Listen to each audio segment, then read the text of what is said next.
Hello, I'm Jake. Hi, I'm Carrie. And this is Love You Like Crazy, the podcast where we talk and rant about young adult books. How are you doing today? I'm doing pretty well. I read a pretty good book that you recommended to me. Is it Darius the Great Is Not Okay? It is Darius the Great Is Not Okay by Adib Khorram. And it's from 2018. And it's a wicked freaking good book. It's a good book. So I know that the sequel came out not too long ago, right? Yes, I have not yet read it. Yeah, me either. Normally we rant about books, we swear about books, This book, however, is a little bit different. I would say that it's one of our more subdued book chats. I think we have a lot to say, but none of it is very loud or in any way, shape, or form ranty. Yeah. So we can get into it. We can. So yeah, it was like 3 or 4 in the morning. I'd woken up randomly, probably to go to the bathroom, and I was like, well, I want to finish reading this book. 5 o'clock in the morning, I hear the phone ringing. Yo, what up, Dud? What up, son? Sorry, boy, you sleeping? Nah, just finished reading this ill-ass novel. Not the one about the girl who left her family up in Kabul. That's the one. That shit was sad. Had me crying on the pages. Yo, I read that motherfucker, had me sad as fuck for ages. Yo, we should start a book club. Yo, son, I hear you talking. How about Sunday afternoons right after speed walking? And instead of finishing reading the book, I started getting like sidetracked, and I wanted to see like exactly what the neighborhoods looked like. Oh. So it's 4 in the morning in San Diego, and I'm Googling neighborhoods in Iran and like doing Google Map searches. And I'm like, this is going to get me on a list. This is going to get me on all the lists. Yeah. This is how I die. But I was just really curious because of what he was describing. And of course, what I have in my imagination are two very different things. And so I really wanted to see like what the neighborhoods that they're living in look like. Because they go to all these places, and I wanted to see what the buildings looked like, of course. And so those were easy enough to find. But the neighborhoods were actually pretty hard to suss out. Uh-huh. But I found them eventually. So I didn't do any of that. So what did you make of was there any takeaway from looking around? Well, I think what was really helpful was, as the author is describing, what this all looked like. I'm still thinking about it in like American suburbia.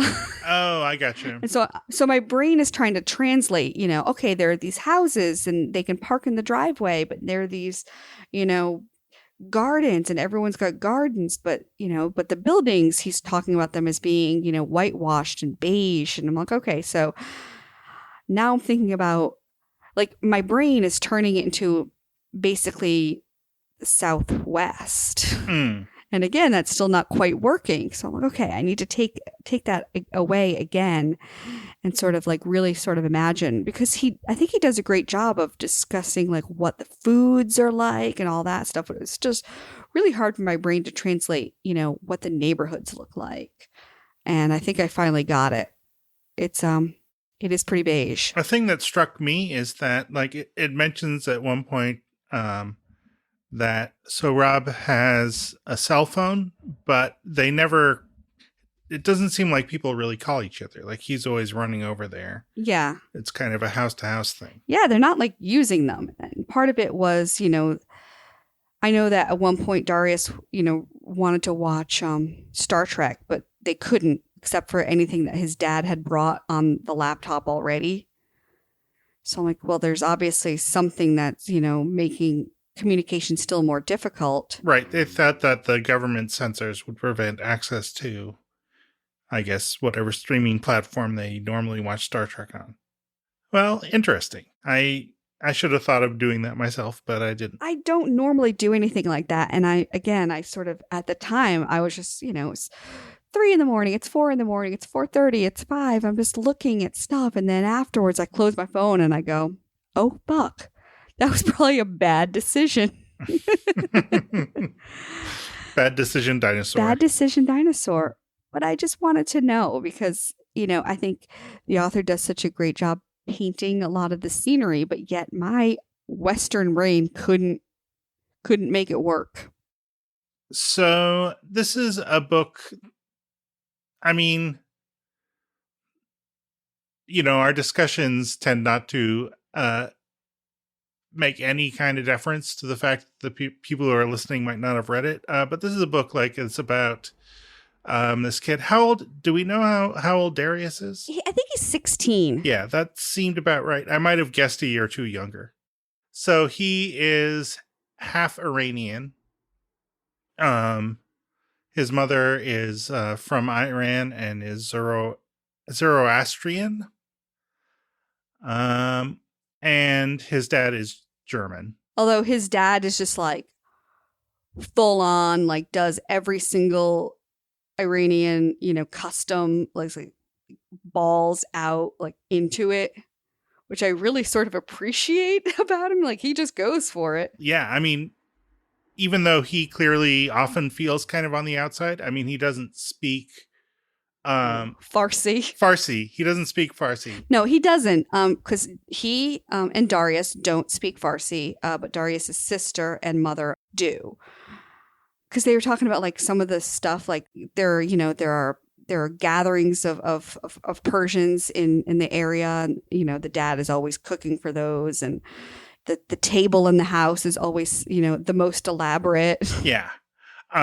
So his mother's father, who everyone in this book has like 2 or 3 names that they are identified as, which is less confusing than it sounds, but still a little confusing. But so I will just call him Babu. He has a brain tumor and is not expected to live long. So at the beginning of the book, the family decides to go to Iran for the first time since the kids have been born. Yeah, because they've never been, and I don't know if the mom has been since she left for college. No, that's not true, because she did take the dad. And Darius and his father both are diagnosed with depression and are on medication for it. And while they're there, Darius has this kind of intense friendship with Saurabh. And things happen, and then they all go home. That's pretty much how the book goes. Yeah. How long were they there? That was like something that my first reading, I was like, oh, they were there for about a month.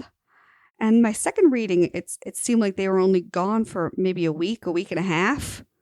Then they packed a lot in that week. My God, did they ever? Yeah, I think they were only there for like a week yeah, I think you're right. Because they're playing soccer every day. There are all these holidays, like stuff happens. It must have been longer than a week now that I think of it. It had to be longer than a week because I'm like, okay, they went here, they went there. There are a couple of days that they just lazed around and did nothing. Saurabh'S dad, like it had to have been at least 2 weeks, but feels like in the book they're gone for about a month, but he never cracks a book open, like besides Lord of the Rings, like once, except at the very, very end of the book, he's looking at his like econ. Yeah, I'm going to look this up. Yeah, I could not figure out how long he was gone. Okay, here's the thing. Javana Esfahani knew where I had gone, and so did my teachers, but I hadn't really told anyone else. So when I came back from spring break 2 weeks late, with a Yazdi tan, the rumors were already swirling. So then... At least 3 weeks. Yeah. That I buy. That would make a lot more sense. Because at first I was like, oh, a month, a week. I couldn't figure it out. So at least 3 weeks. That makes a lot more sense of how they were able to do a bunch of stuff. I mean, it's a lot for 3 weeks even. It is a lot for 3 weeks. There's a lot of stuff that happens in this book. And also, I like the fact that there's, there's comfortable silence in the book too, which I really appreciated. Like, I think that's one thing that Darius sort of got accustomed to, is just like the being okay with just kind of sitting there with someone and not being uncomfortable with it. But anyway, where do you want to start now that we've gone off on tangents already multiple times? All right. Well, if we want to kind of go in at the deep end, I wanted to ask you what you thought about Darius's father. Darius's father. Okay, so I think when I first read the book, I was like, man, this fucker is a dick. Like, I just didn't like him. He rubbed me the wrong way. I thought he was really critical of his kid. And then at the end, I mean, he's still critical of his kid, but I think he underestimated Darius a lot, I think is what I mean. So, like, he was a real dick in not communicating to his kid, sort of always criticizing Darius, always, talking about his weight, talking about his appearance, talking about how he doesn't fit in. But in the ways that they did or could relate in their depression, in their, in his dad's fear of Darius's depression, because knowing what it's done for him, I think if he had been more open and honest, instead of just sort of letting Darius feel like he was so alone, would have been really useful. And so, at the end of the book where his dad goes to find him and they really have a conversation. Of course, I'm crying the whole time that they're having this like actual conversation. And, Darius's dad is telling him like, look, I didn't want to stop telling you stories. It's just that I couldn't tell any stories. And then your sister was born and I had to do all these things. And I was sort of forced into it again. And that helped me get out of this depressive state. But he didn't tell Darius any of this until it was way too late. And so it's like the damage is already done, ass butt. But also I totally get why he didn't. I don't know. Those are my first thoughts, is that he's still an asshole. I still don't love him, but I don't hate him. Yeah, I mean, he's really trying to be a better dad and more communicative and setting aside time for Darius at the end, than at the beginning, where I feel like his strategy is more largely built on like not rocking the boat. Like the thing about the stories where like he used to tell Darius the story before he went to bed every night. And then he got this really bad bout of depression where he was contemplating suicide. The father was. And this is something, Darius doesn't know any of this. And he went on some fairly heavy duty medicines, which clouded his mind in such a way that he couldn't make up these stories for Darius anymore. And sort of the impression you get, and this, I don't think this is entirely like spelled out, but that, at the time he was just like he couldn't really explain it because he was so kind of deep into what he was going through. And then by the time he could, he was like, well, Darius is young, but also like, does he even miss the stories and would he even understand? And so he just kind of lets it lie and they never really address it again. And they watch Star Trek instead. Like in my mind, this is not in the book. This is just sort of a headcanon thing, I suppose. But like they switched to Star Trek because that's something that required less of him. But then it means so much to Darius. And every time like anything happens, Steven just takes something else away. They play with the door and then Darius gets hurt. And so he takes that little connection, that little joy away again. Right. Because he's also afraid that Darius, like he's really protective of Darius, but in this kind of non-productive way that is not very good. No, it's completely non-productive, telling your kid who obviously, is a little bit, different, doesn't fit in the same way, he might have when he was in school, just saying like, oh, just, don't let them get to you. They're just jealous. I'm like, first of all, that's bullshit. They're just assholes. Nobody picks on somebody because they're jealous. They pick on somebody because they're assholes. And it's an asshole thing to do. But he's always sort of blaming Darius for him getting picked on. And that really rubs me the wrong way. Like, yeah, Darius, you were totally asking for truck nuts to be put on your bike. Like, no, fuck you, Steven. Fuck you. Yeah. So one thing I want to say, so there's two things I want to say that are a little bit opposed to each other, as I always do. One is that I feel like one thing that needs to be understood about this book is that, it is explicitly written from Darius's point of view. Like it's told in the first person. And he is, he's depressed particularly after they go to Iran. I feel like his pill schedule is a little bit messed up at the beginning because of the time change. And, there's like a point in the story where he goes to bed and just doesn't get out of bed for like a day. After he first plays soccer with Saurabh. And so the narrative, it's kind of an unreliable narrator thing where, like he's telling things from his point of view, but his point of view is not necessarily always all that accurate. So, and so like when I read the book again, one of the things I thought about was like, when he is deeply depressed, his dad is the one who manages to get him out of bed, basically by going in and telling him some dad jokes, which as a 48-year-old uncle, I have to say that like telling dad jokes to your young relatives who will at best laugh uncomfortably and not want to admit that they're funny is like one of the pleasures of life. You got to try it if you haven't. But anyway, so it's not like he is completely oblivious to what Darius is going through. I mean, to some extent, he doesn't want Darius to focus on the bad stuff because then, he worries where that could lead from his own personal experience.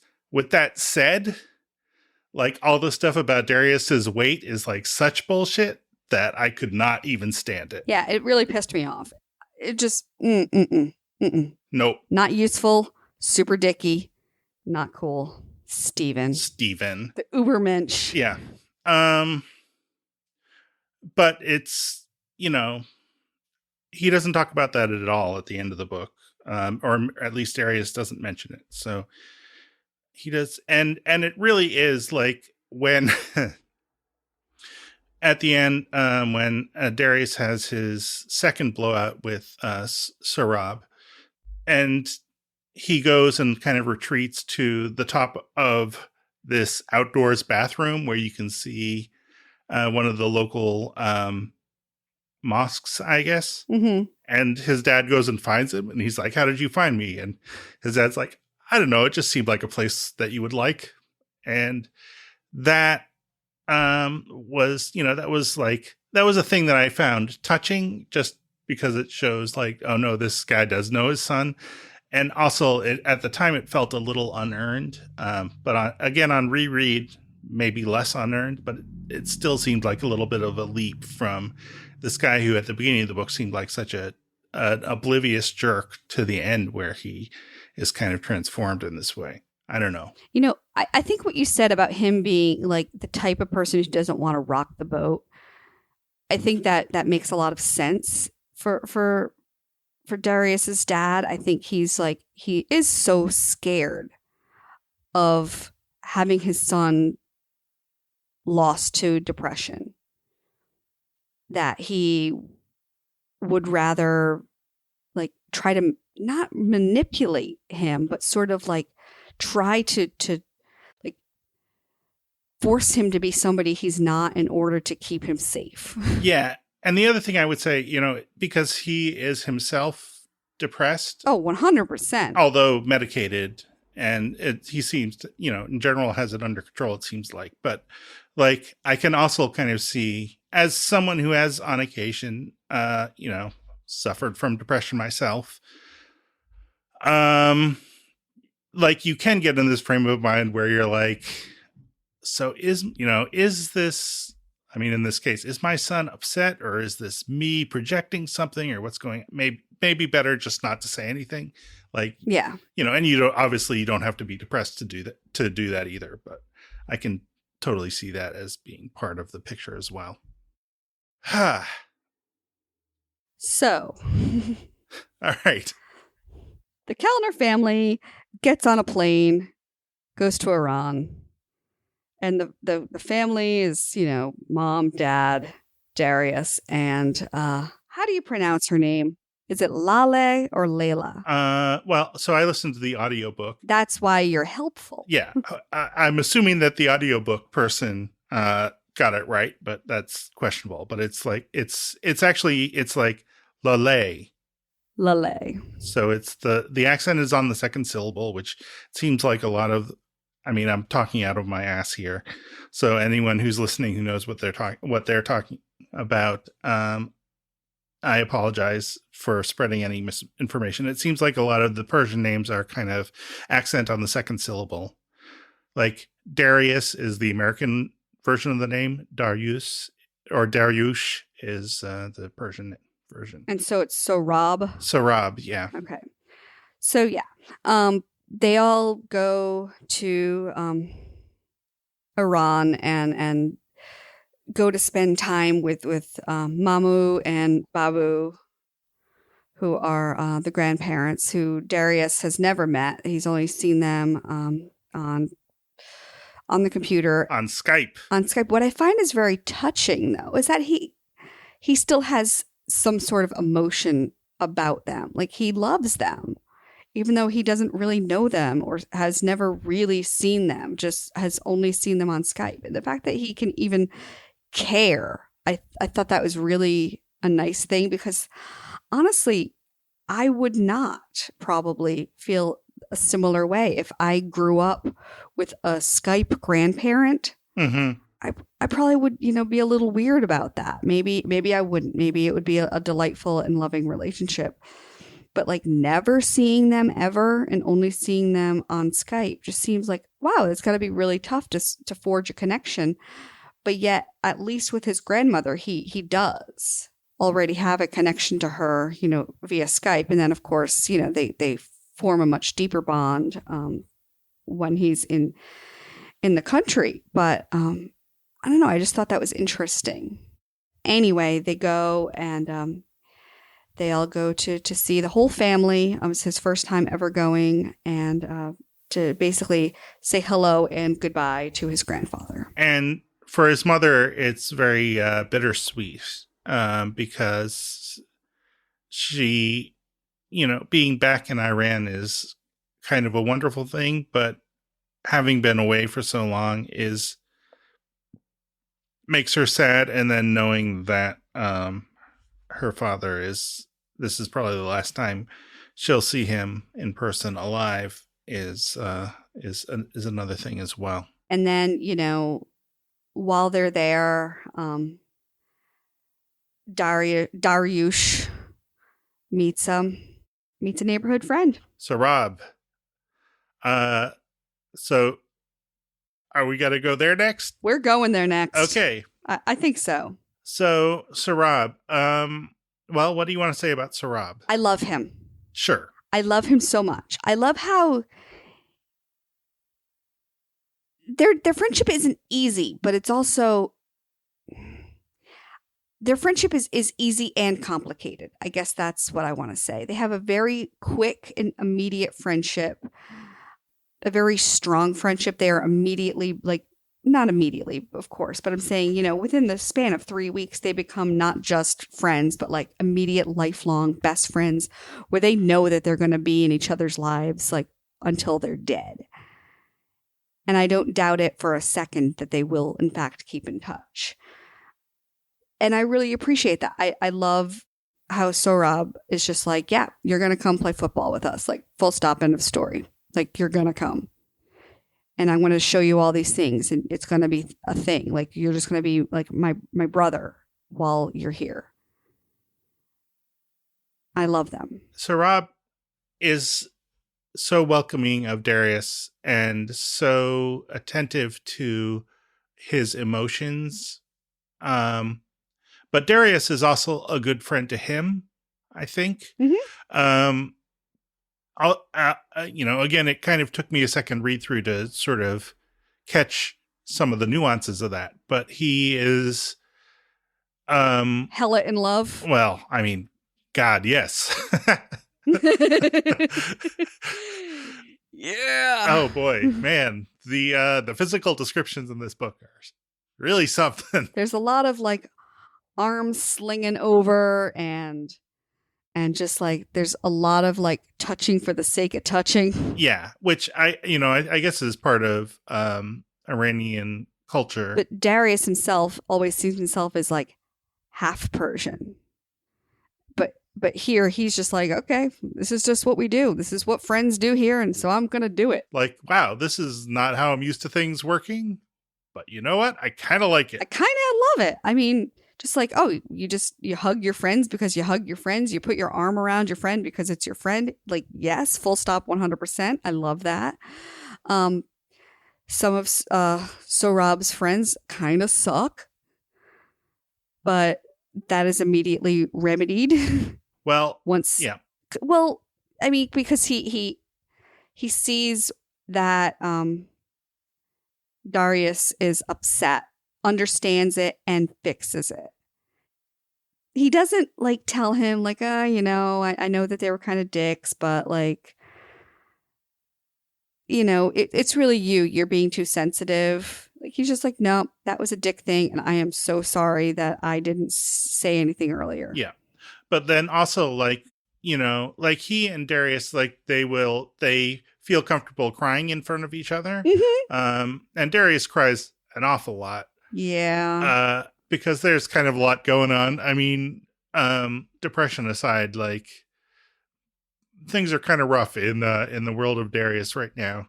What with the dying grandfather, the absurd jet lag, the, his relationship with his dad being kind of tenuous and then seeming to fall apart even more. Not knowing the language. Feeling kind of alienated, being told by one of his uncles that he isn't really Persian, like all this shit is going on. Yep. It's rough. And his sister being like the perfect Persian, he's trying to compare himself to his younger sister who is like, he feels is taking his place because now she's watching Star Trek 2 and she can speak the language and she can, she's never picked on for her culture in school. So she's just like, she just slips right in. And he's like, oh, but I don't. What the fuck? What the fuck is wrong with me? Everything is wrong with me. Fuck. But meanwhile, Saurabh's father is a political prisoner, has been in jail for, I don't think we know how many years, but for years, has been in solitary confinement for a number of years, which makes it interesting / suspicious that at the end of the book, it's reported that he's dead and has been stabbed in prison. Which, if you're in solitary, I don't know, how that. Anyway, so he's got a rough time of it as well, and he talks to Darius about it in a way that, I mean, because we don't really know what's said in the book by the characters who aren't speaking English, we don't really have access to Saurabh's relationship with his other friends, but it doesn't really seem like he has a lot of opportunities to talk about his dad and what's going on with him. And Darius is there with him and there for him and is like, feels like helpless and doesn't know what to do, but like, he's just there. And that, I think, in a situation where there isn't really anything that anyone can do, just being there can just be an incredibly powerful thing, in my experience. So they are both. It's two-way. Like a sort of casual reading of the book, I feel, would make you think that Saurabh is this great guy and Darius is not pulling his weight in the relationship. I mean, which, whatever, like, relationships can work any numbers of ways. But on reread, I was like, no, Darius is also like being a good friend to Saurabh. Although he never feels like he is. So that's why it doesn't necessarily come across in the text. But if you read what's actually going on, I feel like he is. Part of it, I think, is also that, so Darius is not Zoroastrian. Yeah, that was a very interesting. I mean, it's like 3 sentences, but that was very interesting to me. But Saurabh also is not. So the area that they live in, like, everybody is of that religion. but Sohrab is not. Right. He's Baha'i. And so that's also a place where he is sort of similarly outcast in a way like Darius, where he's just like, there's this major culture that I'm not a part of. And so I think they're also like, they're finding each other in that as well. And of course, one thing that Sohrab was like, do you believe in God? And Darius is like, I don't know. And that really hurt Sohrab a lot. But I think they're also just like, oh, well, we think different things and it's okay. And I still love you. We're cool. But I because he was of a different faith than like a lot of the people in the area and in the neighborhood, I think that was something else that sort of helped him understand the feeling different that Darius feels. Yeah. I mean, you definitely get the feeling that he gets a lot of teasing about being Baha'i, teasing or bullying outright. And that's definitely a factor in why his dad's in prison. And that's also one of the reasons why he sort of didn't stick up for Darius at first when they played soccer. He's like, look, like Stephen Kellner, there are certain things I don't rock the boat on. Yeah. There's 2 points in the book where Saurabh is like mean to Darius. One at the beginning, and then one at the end. With the latter being much more brutal emotionally. Oh yeah, the latter was just like it was a sucker punch. But the first one is after, so they play soccer, or as one of the things I like about Darius is he makes little jokes to himself. Like one of the first things we learn in the book is that there's a samovar or a big boiling thing at the tea shop that he works in that keeps scalding him. Yes. And he calls it Smaug. Yes. And he says that name hasn't caught on. And so immediately we know, like, this is a joke that he makes. Nobody else gets or appreciates it, but he keeps saying it because he thinks it's funny. I forget why I said that. You were talking about how they were playing football and they were about to go take a shower. And I'm guessing it has to do with some nicknames. I don't remember what that connection was, but yeah, you're right. So they're playing soccer, and they go to take a shower, and which he's never, like, at his gym class, they didn't have showers. They didn't at my, when I was in high school, they didn't have showers in gym either. I never saw any of my classmates naked after gym. So this is like all a new experience for our buddy Darius, and then it also turns out that he's the only one who's not circumcised, and none of the kids have ever seen an uncircumcised penis, and they make fun of it. They say it looks like the Ayatollah's headdress. They start calling him Ayatollah, and Saurabh joins in on that. And Darius goes home and goes to bed and doesn't get up for like a day. It's rough because it seemed like this was a guy who he was going to be great friends with. So for him to suddenly start making fun of him is just like, he just doesn't know how to cope with it. But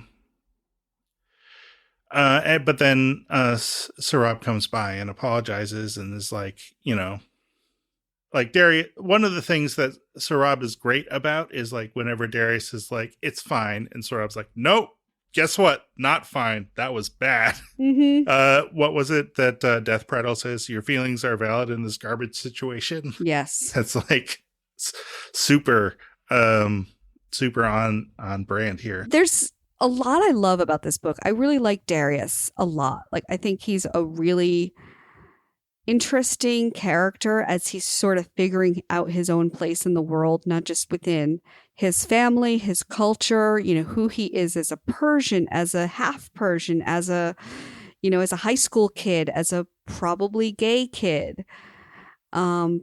He's got a lot of things that he's working on, but he is really a funny dude. Maybe it's because I'm a total dork. Like, I love his jokes and I love his weird asides. I love that, he's always thinking about a Star Trek reference for everything. Yeah, Star Trek and Lord of the Rings. It's great. And so I'm like, I dig this kid. Like, I want to be his BFF. But one thing I love about this book is how the author writes about food. I get so hungry when I read this book because I've never had any of these or many of these foods. I've probably had some of them, but they're going to Saurabh's uncle's place for the shaved ice with the rose water and the syrup. I was like, oh my God, that sounds magical. And like all the food that they talk about constantly, because food is such an important part of his Persian culture, and they the author just sort of talks about it constantly. It's just also just so happens that he's in town for a big holiday that includes a lot of food. But I don't know, that's one of the things I really just love about this book is not only is this character that I appreciate, but also the author is really weaving like a food story for me too. And I love that. So it's like, oh, there's a friendship, there's family, but there's food. Boy, howdy, is there ever. Yeah, the descriptions of food are really something, and the descriptions of the building you mentioned, like the buildings and the sort of ancient sites they go to are also, or the historic sites, I should probably say, are also really well done and give you kind of a sense of place. Yeah, like the fire temple. Holy shit, that place sounds amazing. So of course I look it up, and yes, it's there, and like, my God, I want to go to the fire temple. The fire temple wasn't as tall as the Jama Mosque, or even the Badgir of Dowlatabad Garden. It was only 2 stories high, surrounded by trees. A still, perfectly circular pool mirrored the cloudless blue sky above us. Wow. What the Atash Kadeh lacked in height, it more than made up for in majesty. 5 arches, held up by smooth white columns, fronted it, and a Farah Vahar was carved into the top. The winged man shone in unblemished stone stained blue and gold. I wondered how it stayed so vibrant in the Yazd sun, which bleached everything else to blinding white. Yeah, having kind of tackled some of the really big things in the book. Like one thing that really caught my attention, I don't know if it caught yours or if you have another one that you would want to talk about, was like so Darius is a total tea geek, right? Mm-hmm. Like he works at a tea shop, but he's also very snobby about it and thinks that the tea there is garbage. And he's made Persian tea for years, which is like involves cardamom and things. So then he goes to Iran and he brings his grandparents like this fancy tea, not Iranian tea, from India that he really likes a lot. And then his grandfather, who it turns out is a total like just like not actually doesn't have a good taste for tea. Like he drinks Persian tea, but he doesn't really have a deep appreciation of it. His wife later reveals, but like Darius is like, oh, I brought you this tea. And he's like, oh, this isn't Persian tea. Darius is like, no, it's this tea from India that I got at my favorite tea shop in Portland. And his grandfather then like painstakingly explains to him how to make tea in the Persian style, a thing that Darius is incredibly aware of how to do already. And it just captures that feeling of when someone thinks you don't know something that you do know, and then there's just no way to stop them from explaining it to you. And I don't know, I just love that bit as a way of capturing an experience that I have known and that perhaps people who know me have known from me on occasion. I apologize to anyone out there that I've done that to, but yeah. Yeah, he got teasplained. 100%. And then later his grandmother is actually like, this is really good tea, Darius. Yeah, his grandmother is so nice. She's such a good lady. and he, again, because I wasn't this sort of teenager, I really love the fact that he's just like, he loves his sister. He will do anything for his sister. He's like, yes, I've had hella tea parties with that chick. Like, no joke. Like, real tea. And then, he's just like, I love my grandmother. She's awesome. I love her. And then later he's like, yep, I love my grandfather. This sucks. But he's not embarrassed by loving his family, whereas a lot of people his age and they wouldn't say it out loud, and he's just like, yeah, I don't give a fuck, I love them, they're great. Yeah, it's really nice. And I want to circle back to something you said earlier about Darius being gay. Yes. So the edition of the book that I read ends, has an interview with the author at the end. Did you have that also? I do not have that. Okay. So, because of technology, I don't have the book available to me at the moment, but one of the things at one point, the author brings up, like, this is not a question that was asked to him by the interviewer, which I thought was kind of funny, because he says, a lot of people ask me, is Darius gay? And I don't like to answer that question. Because I feel like, the book says what it says and people can interpret it however they want, and it's up to them. It's not up to me. But, yeah, that's how I wrote it. Yeah. Like, yeah. And I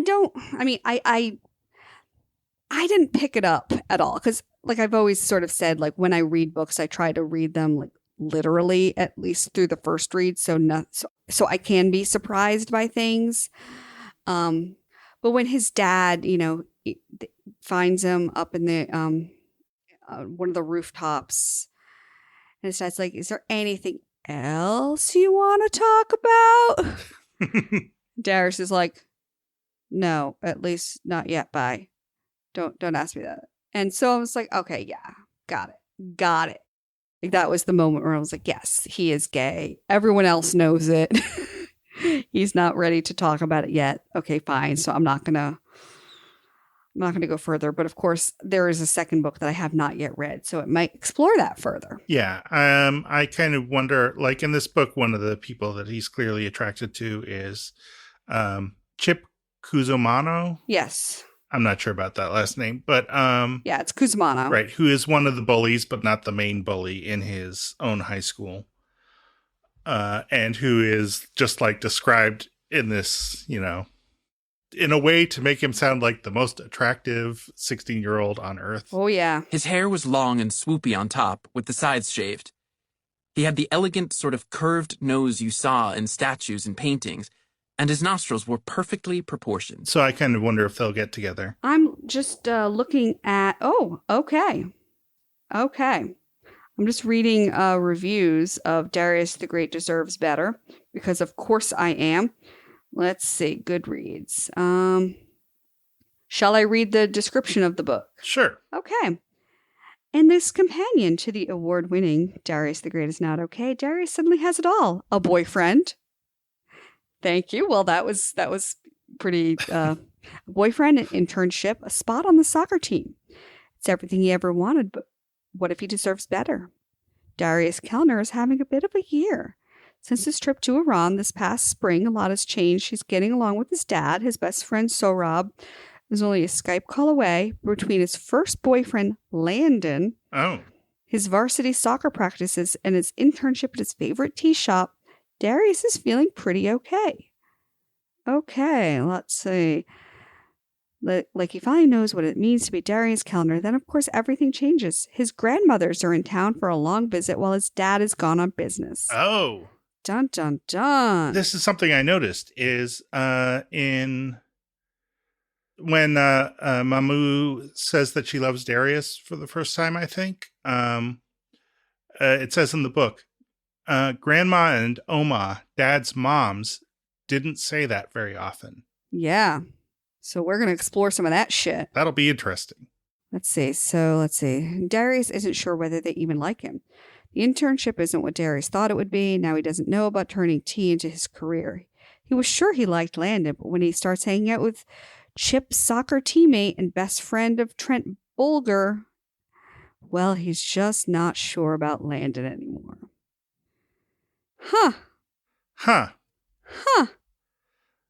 Well, All right. I guess I'm going to be reading that this weekend. Yeah. I think maybe, is it possible we found our next book? Have we ever, well, I was going to say, have we ever read the sequels? But yes, we have. So why the fuck not? Usually not in order, but what the hell? I just really want to read this now because I really like this book a lot. I think it is a more gentle exploration of a coming out story, because it's not the focus of the story at all. It's just sort of like as you sort of finish the book, you're like, oh, at least that's how it was for me. For other people, I'm sure they've read it differently, but I was just like, oh, that makes a lot of sense. Cool. But now to see the story go a little further and get to see how his grandparents sort of helped mold his dad might be interesting to see, like, how Stephen Kellner became, the Ubermensch that we all know and sort of don't hate. Yeah. So we've been talking for almost an hour. Yeah. But there are other things I want to talk about. I know. There's so much in this book. I'm like, we haven't even really talked about the grandfather at all. We haven't. And anyway, please continue. All right. Well, I do want to talk about the blow up between Saurabh and Darius at the end, painful as it is. Is there a particular thing that you want to put on the table? No, I think we should go wherever you want. Okay. I also want to talk about truck nuts, but who doesn't want to talk about truck nuts? Nobody doesn't want to talk about truck nuts. So Darius gets this idea that he's going to, he gets Saurabh some new soccer cleats because he's noticed that Saurabh needs new ones. And Saurabh has been very generous, like loaning Darius his spare cleats. And got him the jersey. Yeah, got him the jersey, etc. And so Darius decides to give it to him on, I don't think it's the last day that he's there, but the last day that they're going to play soccer anyway. So he goes over there in the morning and there's a strange car in the driveway and nobody is like outdoors and it just is all very foreboding. And so he goes in to see what's going on, and it turns out that Saurabh's dad has died, it's reported, stabbed in prison. And everyone is very sad, and Saurabh is like incredibly angry at everything, I feel like. Yeah. Which, that is... My dad's cousin died of COVID-19 a couple of weeks ago, the day after Thanksgiving, actually. And just being, like when something like that happens, and especially, in this, well, with Saurabh, even with more reason, like there's just kind of a lot of free floating anger that goes around that of losing someone. So he takes it out on Darius. He tells him he doesn't belong there, which is like all along he said your place was empty. You do belong here. That's been one of the things he's said many times to Darius, but here he negates that and says, nobody wants you here. You don't belong here. Leave.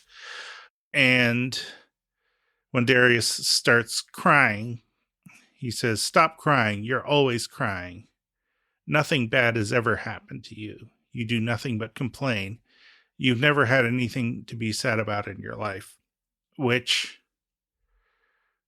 earlier, Darius was explaining to Saurabh about depression, which is not considered the same way in Iran, apparently. And Saurabh says, did something bad happen to make you sad? Some people meant it judgmentally when they asked, but not Saurabh. He said it like I was a puzzle when he was enjoying putting together, even if the pieces didn't quite make sense. No, I'm just messed up. My brain makes the wrong chemicals. My ears burned. Nothing bad has ever happened to me. I felt terrible saying it out loud. So this is Saurabh like taking this thing that Darius told him in this very kind of personal moment of connection and kind of throwing it back in his face. And it's real bad. Like Darius leaves and this is when his dad and he finally connect. But it's like he goes from being like, I'm going to miss Iran. I wish I could stay here to not wanting to be there anymore and not feeling part of it. And through his family and through his dad, but also, through his grandfather and stuff, he doesn't feel as negatively as he did immediately, but but things are different, and it was a real bad thing to do, even with understanding how you might be taken to that place. I mean, it's the second time that Saurabh sees very accurately a way to hurt Darius and does it. And it's both of those times are a real tough moment. And this is like you said earlier, it's like a punch in the stomach for Darius and for us, the readers. But at the same time, like, I can totally understand why he did it. Like, when you are hurting that much, like he even says it, like, I just wanted you to hurt too. Because he didn't have any time to process, and this kid is at his door. And yes, this is his best friend, but this is also someone he doesn't know very well. He's let him into his life, but only so much, because there's only so much you can share in just a couple of weeks. And he's at your house with sneakers, and he's talking about playing soccer, and you just found out your daddy is dead. Like, yes, I can understand like why he flipped out, but he also, when he was able to, went to make it as better as he could at the time. So he also, he still, Saurabh still made the space to fix it when he had the ability to. Yeah, he does. They do have like a touching farewell, and they they're emailing each other and still consider each other best friends at the end of the book, and apparently at the beginning of the next one, based on the summary you just read. Yay! So you said in texts earlier that their farewell was like one of the things that makes you cry the most about the book. Yeah. For me, it was just, the saying goodbye to someone who accepts you all the way is really tough. And, their friendship was a fast and hard friendship. And so I think just saying goodbye and that just makes me sad, dude. Yeah. I don't know. It just makes me sad. Mm-hmm. Okay, I'm just trying to read it. They go to the park and, let's see. Then frig. They just sit there and they're just talking just a little bit. Just like, thank you, don't feel bad. I'm sorry, and they're just sitting there sort of quietly. And then, they don't know you, Darius. I wish you could see yourself the way I see you. I wish you could see yourself too. I swallowed. You're the only person who never wanted me to change. And then they just, I'm going to miss you. I'm going to miss you. And the azan rings out and they just sort of sit there. They sort of soften together and just sort of sit there, and then they go home. I'm just like, oh, that just makes me, love their friendship so much. Anyway, fuck. I hate being all goofy about feelings and shit. This fucking book is lousy with feelings. It has a lot of feelings. It's for a book that is 90% Star Trek and Lord of the Rings references, there's a lot of feeling in there. I know. And also a lot of talk about bathroom stuff. Well, yeah, that's true. Which, yeah, it's not everyone's favorite thing. It is not everyone's favorite thing. It was sort of fascinating as he's talking about how the bathrooms work. I'm like, okay, good to know that is how the toilets work. But he's also, he bitches a lot about not being able to go number 3. Yeah. Which is, of course, now my new favorite euphemism for that. Uh-huh. But also, dude, do I want to know about this about you? I don't actually. Thank you, no. This is not Grasshopper Jungle. I don't want to know any of this. There's also a moment, and I shouldn't say I think Darius says a swear once in this book. I think he says shit at one time. He does, because he literally steps in shit on the soccer field. Oh, I think he says it to his dad when they're kind of having it out at the end. Also. Okay, so then it happens twice. The second time he's talking about actual shit. So even his coach is like, it's fine. Yeah.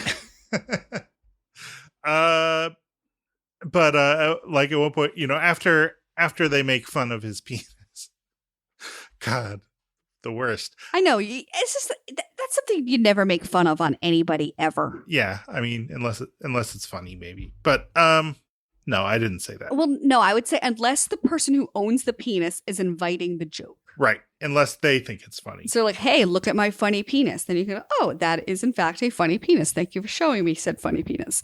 Yeah. I suppose puppetry of the penis was all about that. Yes. Why not? Why not bring that into this? So anyway, afterwards he's like, does my penis actually look weird? I've never been to a locker room before. And then he's like, okay, well, let's be real. The internet exists. I know my penis looks normal. And he's like, I wish it was a little larger, maybe. That's normal, though, right? Okay. And at some point, he's like, I'm impressed that Saurabh can have this casual conversation with me while he's cleaning his penis. Just doing his thing, just cleaning it off. Yes. But we should emphasize, this is not Grasshopper Jungle. This is not Grasshopper Jungle, y'all. Boy. Yep. I love that book, though. That is a good book, and more people should read it. And then they should write to us and tell us how weird it is. Well, I have to admit, so my boyfriend read Grasshopper Jungle, and, he thought it was fine. Yeah. And I was like, you suck at life. Yeah. The whole thing of it, you suck at. And he read, did I tell you he read Unwind? I don't think so. I don't think I heard his reaction to Unwind. Meh. I was like, I just don't think we have the same taste in books, and you can go fuck yourself. I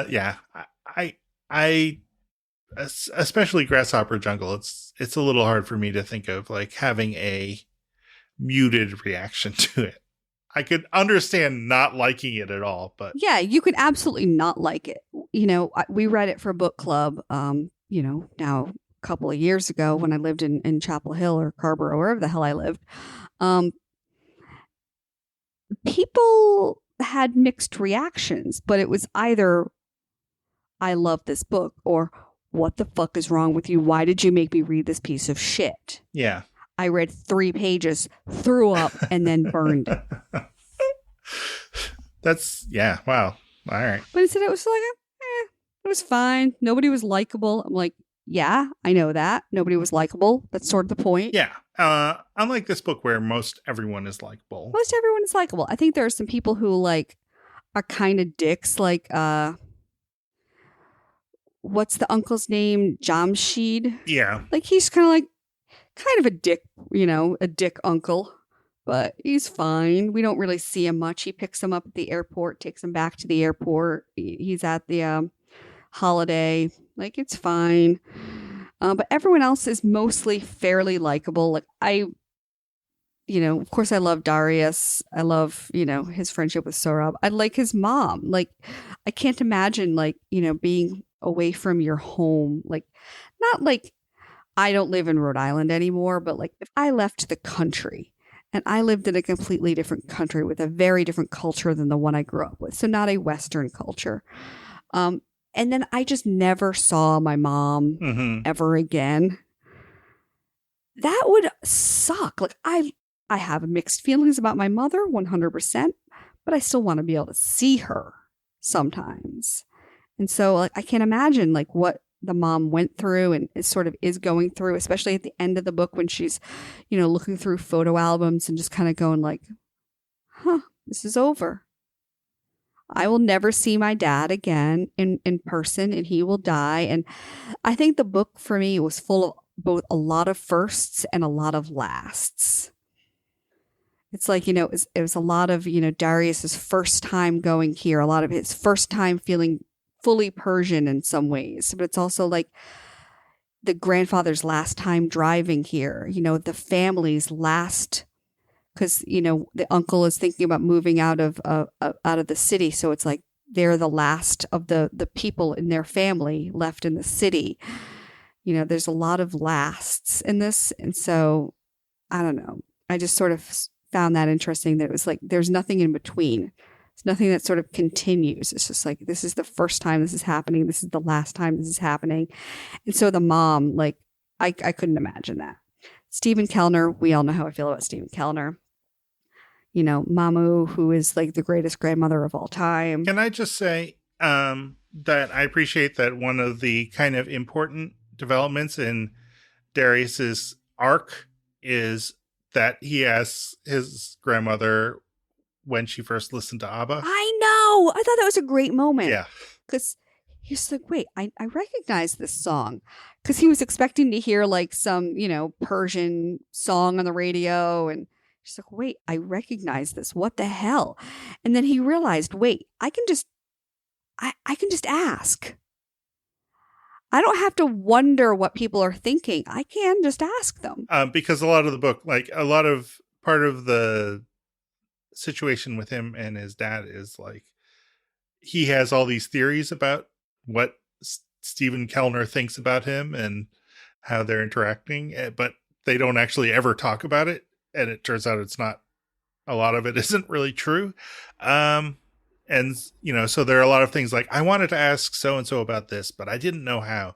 And then at this point, he's like, I want to ask my grandmother, like, how do you know ABBA? But I can't do it. And then it's sort of at the end of the chapter, he's like, yeah, so tell me about ABBA. But I think like, you know, part of that is he doesn't live with his grandmother. He didn't grow up, you know, being able to ask his grandmother anything. He never grew up feeling disappointed by her.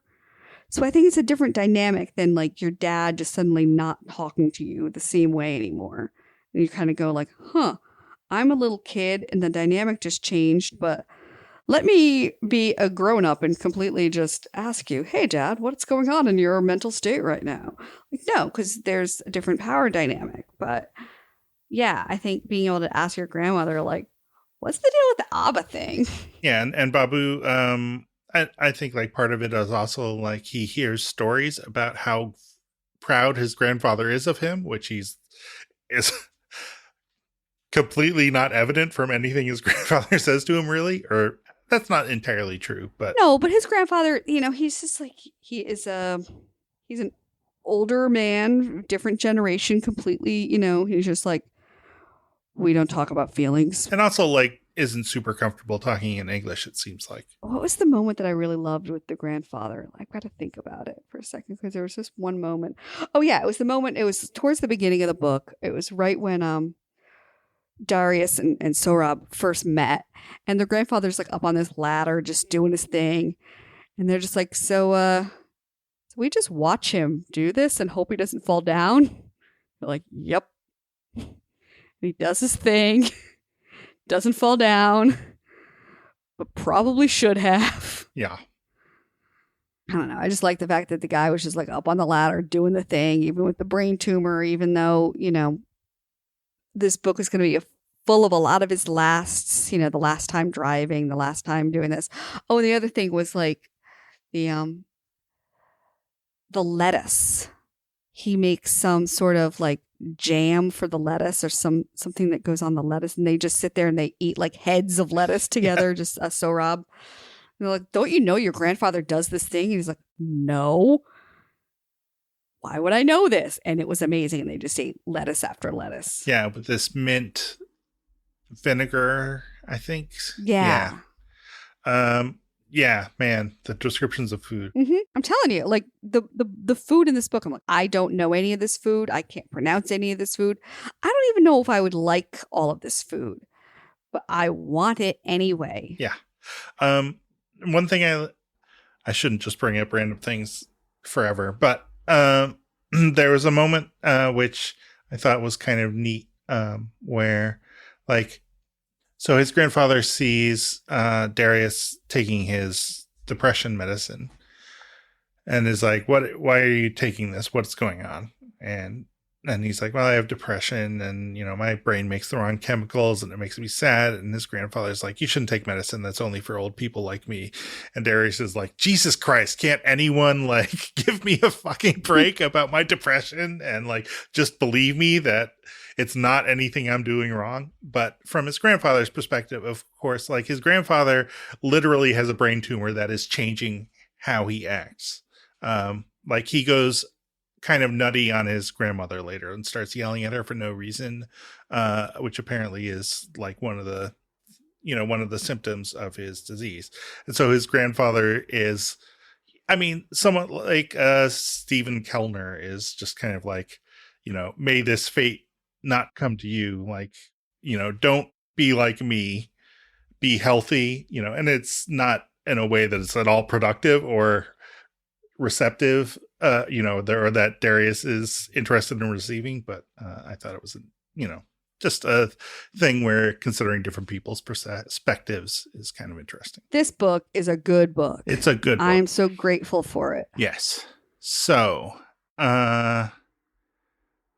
is there anything else we should say about it? I don't know. There's so many things that can be said about this, but there's nothing that I can say about it. All right. Well, over the course of this discussion, I guess we figured out the next book, which will be Darius the Great Deserves Better. Is that right? Yeah. We're going to read it. We'll read it and we'll report back. And do you want to do an episode of Sabrina first? We probably should, because we haven't done Sabrina in a while, so I'm down. Okay, let's do that. I think we're going to try to do some kind of watch along. Ooh.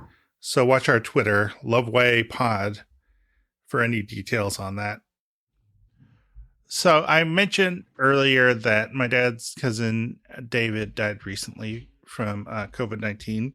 So I was thinking for the outgoing music, I might play one. Like he was a musician. Certainly he's someone I remember playing with the sort of family at the family gatherings and whatnot, a variety of instruments. And when my niece Ellie was born 16-ish years ago, I got a bunch of people to record songs for a CD that I then gave to my sister. And David recorded a few songs. So I thought I might put one at the end, if that's okay with you. Yeah, go for it. I think that's a great idea. It's great to talk to you again. And I love you like crazy. I love you like crazy. A lady once, she had a lovely daughter. This lady was an actress on the stage. She traveled with a troupe of awful lions. And every night she went into that lion's cage. One night her daughter had a premonition that everything that night would not be right. And so she told her mother in the kitchen, well, don't go in the lion's cage tonight. Don't go in the lion's cage, dear mother, dear, tonight. Them lions are ferocious and might bite. And when they get them angry fits, they'll chew you into little bits. So don't go in the lion's cage tonight. The mother laughed, ha ha, she did not heed the warning. kill. Oh no, she said, I do not fear them lions. Not one of them could make me cease to live. She went into that cage of awful lions. Them lions were ferocious as could be. Alas, she cried as one strode up and bit her. I now recall what daughter said to me. Well, don't go in the lion's cage, dear mother dear, tonight. Lions are ferocious and might bite. And when they get them angry fits, they'll chew you into little bits. So don't go in the lion's cage tonight. Well, who will save my mother, cried the daughter. By lion she is being bit and it. I will, replied a young man from the gallery. I'll save your mother from them brutes, you bet. He went into that cage of awful lion. From lion biting she was almost dead.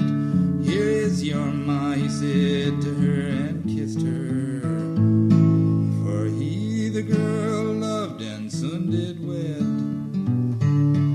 So don't go in the lion's cage, dear mother dear, tonight. Them lions are ferocious and might bite. And when they get them angry fits, they'll chew you into little bits. So don't go in the lion's cage tonight.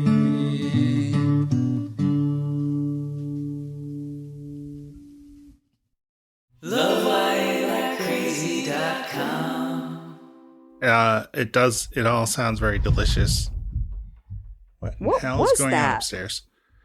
I don't know. My upstairs neighbors are having a good time. I'll probably see something on Instagram about it later.